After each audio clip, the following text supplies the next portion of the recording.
Oh, good heavens. So your little hottie, me, yours truly, is going to talk about a subject nobody knows about much. Okay? So here we go. A long time ago, when the galaxy was young, had an opportunity to be in the Riverview Mental Hospital Westlawn building as well as Crease Clinic, as I had a condition called agoraphobia, or psychoneurotic phobic react. Okay?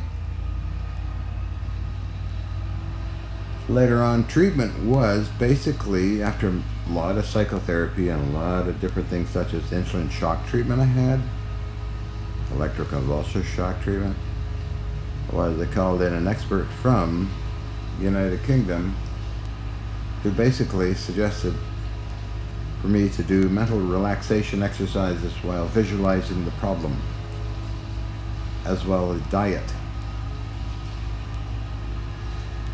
And this did happen. However, I got to be on a Valium drug because I requested it. Anyway, my adventures will continue on next page. What are we looking at here? This would be A4 ward, looking at C4 ward in the Westlawn building. Okay, so it's just pause there because I got something going on here. But anyway, this is, I met a lot of psychologists and learned a lot about psychiatry and psychology, as well as they had the magazine Psychology Today within the Crease Unit, Westlawn Building, and Hillside. So I call this adventure in my life my kind of reluctant but very fascinating adventures in psychology and learning about psychology. Yahoo! And going on to psychology, this whole situation in Essondale complex, Riverview, taught me a lot about human conditions. I met psychopathic killers, by the way.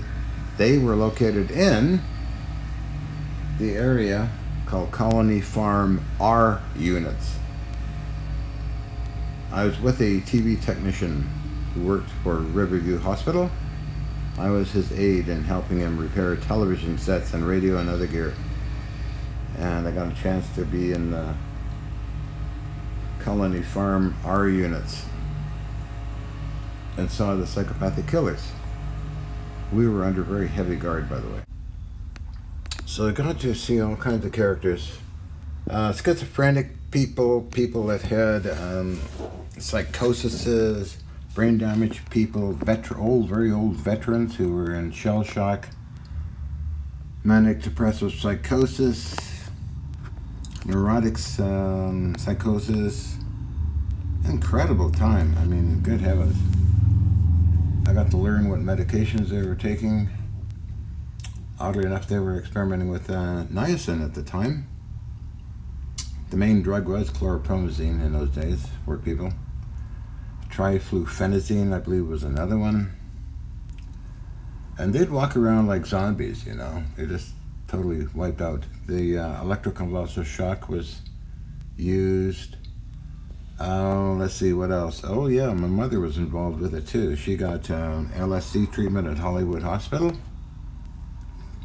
You can look that up, Hollywood Hospital, LSD treatment, Sandow's company, along with Dr. McLean and Dr. McFarlane were the doctors in North Vancouver at the time who took my mother to New Westminster, British Columbia, to Hollywood Hospital and gave her LSD treatments. However, I didn't have any of that stuff, so anyway, they tried the shock treatment as I mentioned before. What we're looking at here is the hallway in the Westlawn building where I walk down to the dining room every day, of course. Okay, this ward is C4. It's a back ward where all the veterans and brain dead people were, and I was put in here for punishment because I didn't go to school. They put me in the back ward, C4 actually, in Westlawn building for a week. Then when I still didn't cooperate and go to school, I was in here for just under a month.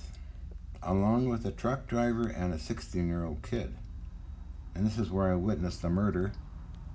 Staff members would beat up patients so badly up on this ward that one of them was killed. And I did, after when I got out of the ward, I reported to Constable Brookbank, the attending RCMP officer involved in looking over this complex, and he put me under protective watch kind of thing, because the people that I ratted out got kind of upset and cornered me in the laundry room and wanted to kill me off. So anyway, I reported all this to Constable Brookbank, and later on I witnessed a judge hang himself in the Crease Clinic library.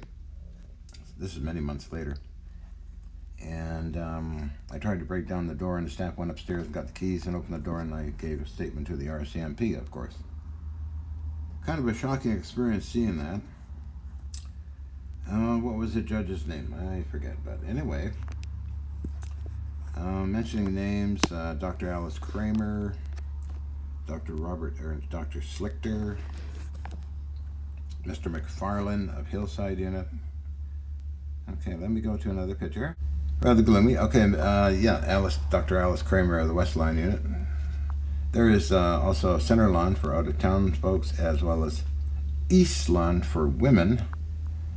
And then they had for TB folks, North Lawn. It was kind of a hospital. And a bunch of other buildings. It had Valley View for the aged folks.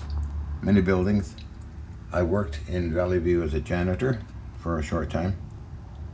However, my adventures were many. Photography of C4 unit, Westline building, the back ward I mentioned before. Okay, I was on A2 ward and A1 ward, and was free to go anywhere I wanted to, which I did do. I went into the adjoining town, besides Riverview or Essondale, to Port Coquitlam, and haunt the gun shop as well as Ted's TV and radio shop, being a prolific junk collector. And in the afternoon, I'd go to the dump where they would set garbage on fire, basically. And I had fun dumping in propane cans into the fire along with my buddy. I had a few buddies, a lot of girlfriends. Oh my goodness, Edith Coulter, Nancy Jane Snyder, Rosalie Jones, Maria. Oh my goodness, we had fun in the psychological room with the one-way mirror thing on weekends when the staff weren't in the middle of the Crease Clinic. That's where all the offices and psych eval business parts were located, and sometimes they leave the door unlocked. I'd pick locks too sometimes, and we found all kinds of rooms here and there down in the tunnels. Used to have dumbwaiters that go up, and they were all sealed off and not in use anymore. Had our own private room, went up into the attic of West Lawn building. That's where I'd take my nap and walk around up there, because of an abandoned ward on the top floors of West Lawn. It has kind of like bars all around the area too, which is weird. I don't know what the history is on that, but I used to go up there and take a nap or do whatever I wanted to do, as well as the dumbwaiter room in the in the great tunnels. Okay, so here we go again. On we go. This is an outside section of patients that are kind of confined, can go outside and look out through these bars. This is located on the West Lawn building. I don't know, I don't think East Lawn had one of these, but West Lawn was one of the first main buildings built. And wow, my goodness. So I had a lot of girlfriends, as I mentioned before. Go up into the attic, or down in the tunnels, or into the Crease Clinic Center section, which was offices and a chapel, as well as a psych eval room with a one-way mirror. That's where I'd wind up with the ladies up there somewhere. Okay, continuing on. This is another picture of Good old Westlawn. Sorry, took my finger off the record button. So this is Westlawn, the corridor. Wow, I had a lot of adventures in there. You know, you won't believe this, but I had a gun collection in there, as well as radio gear on A1 and A2 wards. Proof?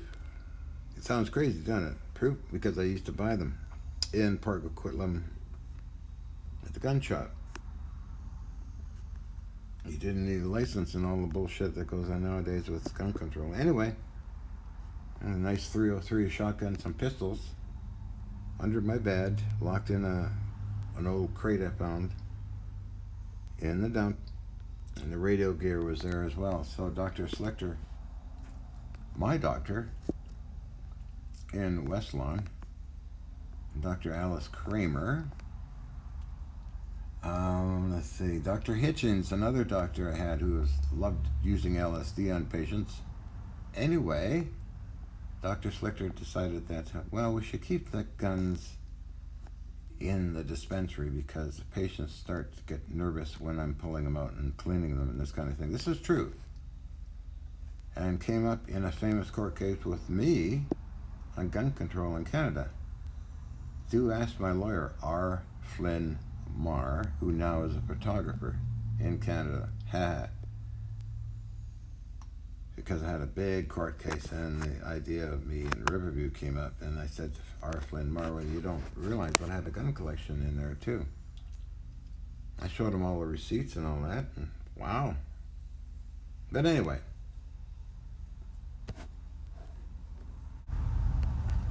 so when I left, I took my gun collection to 1458 East 29th, my first room basement area that I got to rent out for $35 per month.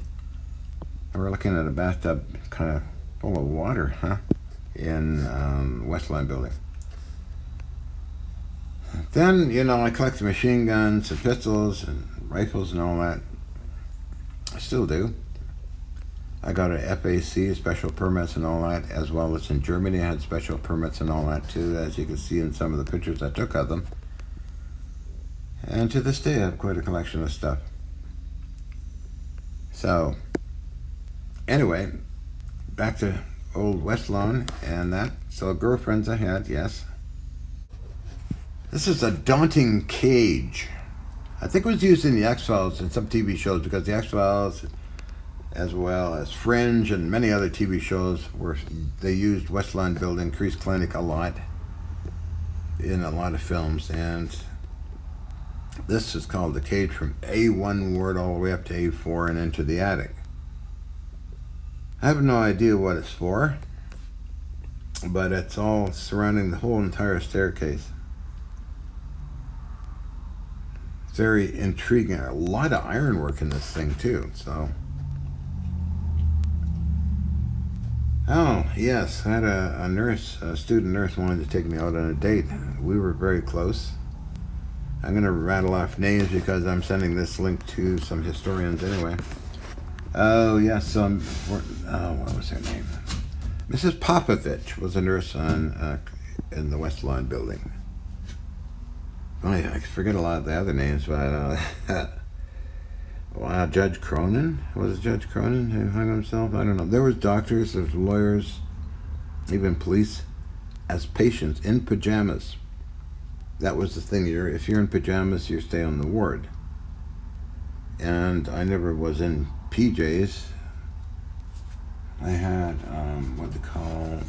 I put on in there on an adult basis, so I could come and go as I please. On the weekends, I go to visit my parents and that kind of stuff, and return at night. Sunday night, that is. Pacific Stage Lines. Okay, off to another picture, Major. This is interesting. I came across this picture in the abandoned history of Westlawn building. This is C4 unit, keep locked. That's where I was put in there for punishment. But later on, as I mentioned, didn't mention actually, I was a DJ for the entire complex, Essondale. That was my interest in radio and all that, so I got to play the discs as well as make announcements and that. I made one mistake, and that was playing a popular song called "They're Coming to Take Me Away," haha. They just knocked on the door and said, "We really appreciate it if you don't play that kind of stuff." So I said, "Okay, I understand." David Steele was an electronics technician I was with, and we enjoyed doing a lot of repairs of things, two-way radio communication systems in cars, the television sets, let's say, in all the different wards, as well as the locked wards where the psychopathic killers were.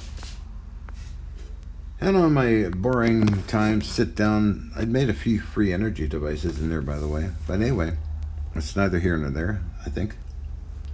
I used to read Psychology Today and learned a lot about what humans are all about. And my adventures in this entire place was fantastic. Anyway, Dr. Slichter came to me and said, "Well, John, if you ever get bored of this place, please let me know and I'll sign all the release papers for you." And as time went on, I got kind of like, oh, this is getting kind of old. So I asked him, and he signed the release papers, gave me $20, and I went to downtown Vancouver to the Drexel Rooms on Hastings Street with my gun collection, as well as my dad picked up the radio stuff and some of the other guns I had. I kept a pistol, actually, because it was a very hostile environment down in East Side Vancouver. Drexel Rooms, 5 Hastings Street, right by Pigeon Park. 4 or 5 story building, still standing there. I take my 6 gun to the bath because there were a lot of people there, very violent people. Mr. King was in charge of the rooms, offered to me by Roy Sharfel, inmate of Westlawn. So I stayed there. Let's see, for a couple of weeks I bought a .303 rifle. $20, if you can believe that, from a junk store. Anyway, I put an ad in North Shore News, North Shore Shopper, and I got my room relayed to me by phone message.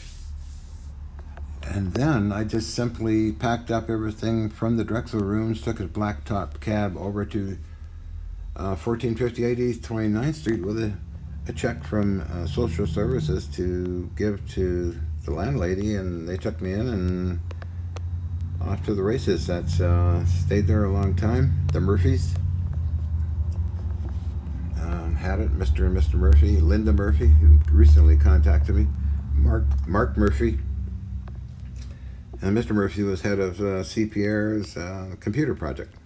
As time passed on, I collected so many guns, machine guns, and all kinds of stuff, which made a lot of news, by the way, when gun control came around, but they lost the case and I got all my guns back. As time went on, I met George Hathaway, and that's where the Hutchison effect was born, basically, in Mrs. Murphy's area there. Wow, does time go by, man. Okay, let's go back to Riverview again, okay? Oh, you might have seen this in some TV shows. This is the Crease Unit. I was on A4. That was my start in all of my adventures in Essondale, Riverview. I was later transferred up to Westlawn, where most of the activity took place. So, as you can see in the center, that's the office section, where the psychovalent room is, library. Oh, let's see. Because in the psychovalent room, the one-way mirror in the chapel and all that was where I had some, let's say, very good times with Maria. Yeah, that was interesting.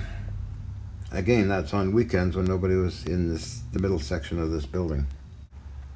Now, a long time ago,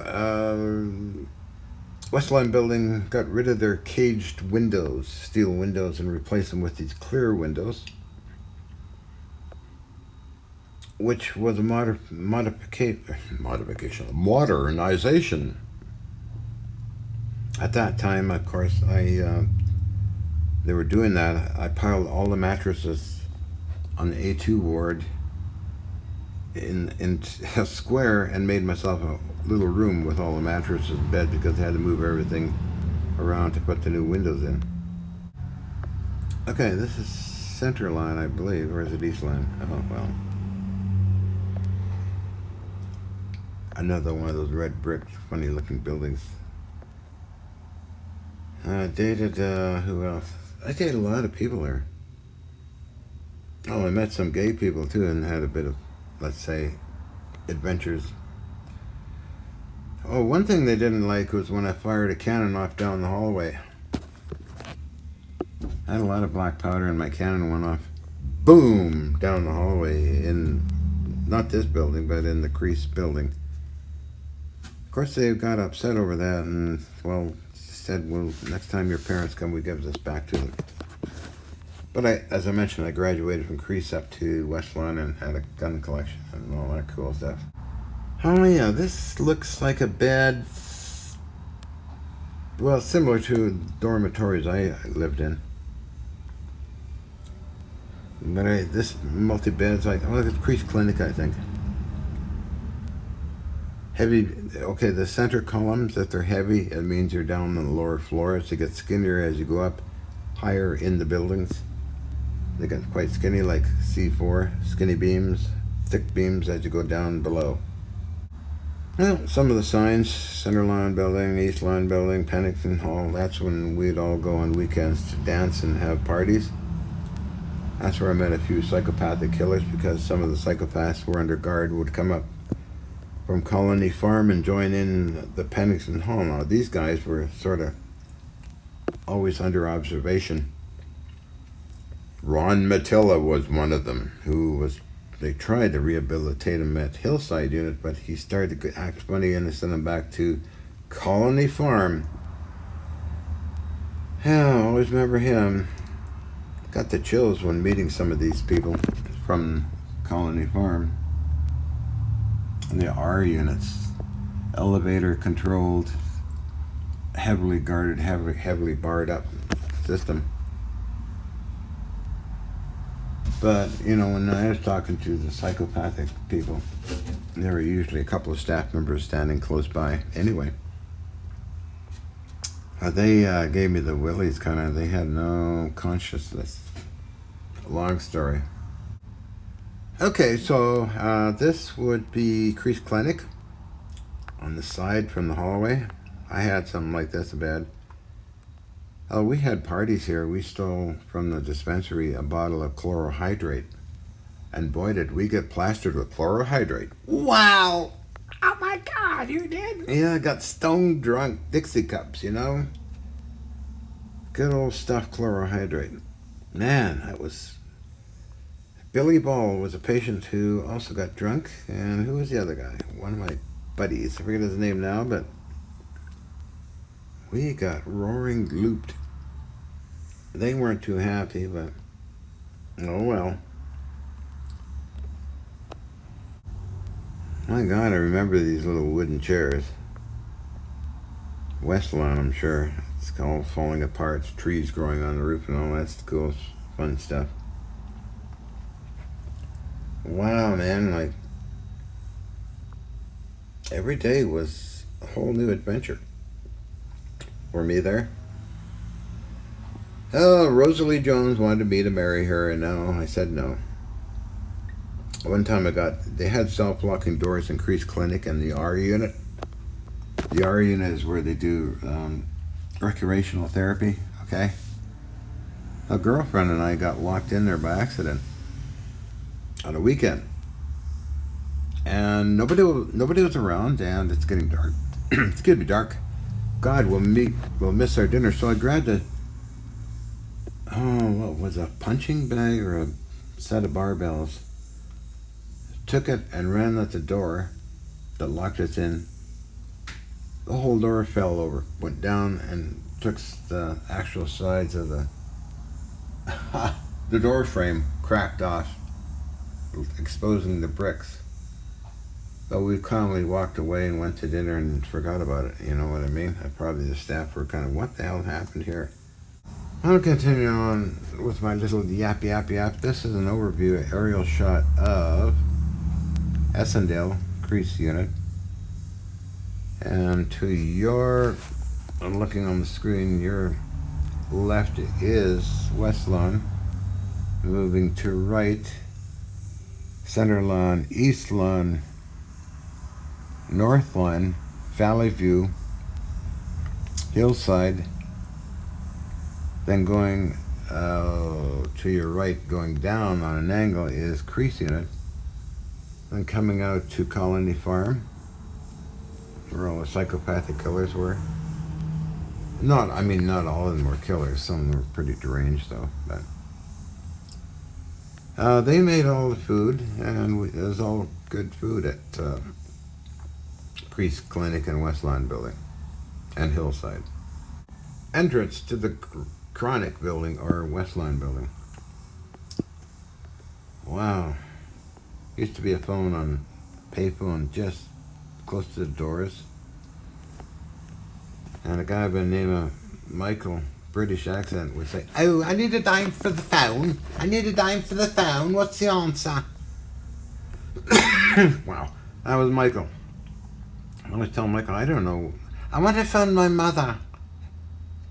No, thank you. I suggested Michael to go take a flying leap. He would say, "No, thank you. I want a dime for the phone. Leave me alone." Later on, Michael got sleep therapy. Remember that, looking in the ward and he was sleeping, and nurse Mrs. Popovich was saying, "Let's get under sleep therapy." And so, I'd like to leave here sometime. And she said, "Well, there's the outside world. What do you think of it?" She said it's crazy. What's the difference? Inside here or outside there? Very interesting statement. I'll never forget it. Yeah, I'll never forget it. Anyway, back to A2, looking up to A4, and attic area is actually... Sorry about that. I had to do it again. Okay, A2 to A4 and into the attic. This is that cage I showed you before, and this is a climbing thing. Why would somebody need to climb up this thing? This hectagonal octagon thing was surrounded, the entire staircase is going up to the top floor in West Lawn Building. Very, very odd stuff. The cage, the big cage. I guess I should show you another shot here. Here's the other shot, the big cage. I mean, nobody would live in it. Very ornate, a lot of ironwork. Oh well. Okay, this is the gun control case I mentioned in some minutes ago.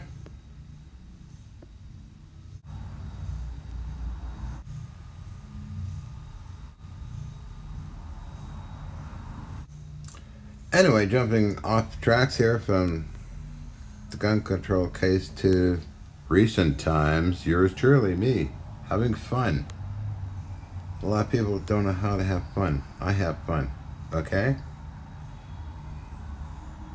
And have a good, hearty laugh at myself. Can you do that? Hillside unit. Was it Joe Sabot who hung himself in the back of this building in the forest because he didn't get his medication, which was lithium at the time? Joe Sabot had manic depressive psychosis, and lithium kept him balanced, and they made a mistake with Mr. Franklin, head of this unit back in that time frame, and the nurses were trying to hush it up.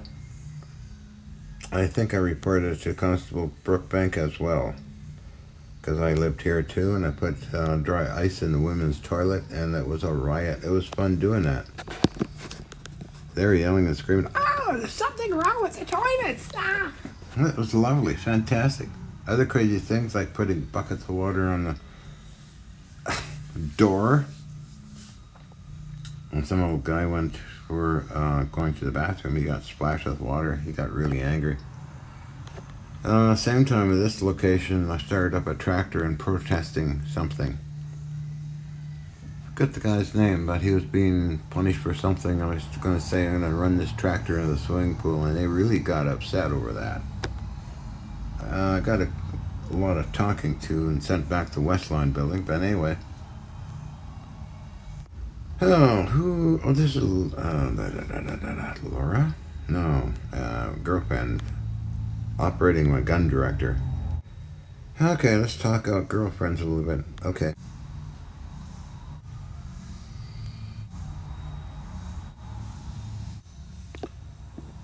This is Nancy. I'm married to her right now, okay? Okay, let's do pictures of me currently. That's me. Oh yeah, this is me as well. Okay.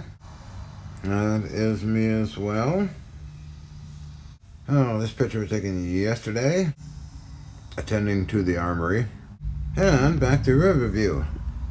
One day, a hot summer day, I went behind Westline building, went for a fling into the fish pond, got cooled off, walked into Westline building soaking wet. Well, so I'm going to, on that note, end my little story of my Riverview adventure.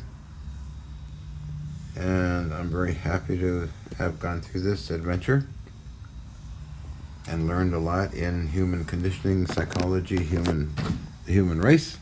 I could still consider myself a bit of an observer of humans. I do not fit in. I do not want to fit in. I don't drive a car. I don't own a phone. And I'm an over-glorified junk collector, let's call it that. Okay? I'm not a scientist, not an inventor, and none of that stuff. I just go have my interest, pursue my interest, and finish it. Of course, it fell in the area of Tesla's old stuff and free energy and all that. So be it. I had an interest in vintage electrical, mechanical engineering and cool stuff, as well as I have interest in mechanical engineering and industrial machinery restoration and history, as well as many other interests, vintage firearms, cannons, and warships and their history and how they work and all that. So also I like to cross-dress. I feel sexy that way. I express myself without being hindered by sociological engineering and programming that is put upon you, not me. I have no criminal record. Total records are clean and totally sane according to the RCMP, or otherwise I wouldn't be allowed to own firearms or have license to acquire and collect firearms, right? Right, so just want to make that clear. Anyway, I'm going to shut up and go on to other topics. Cheerio.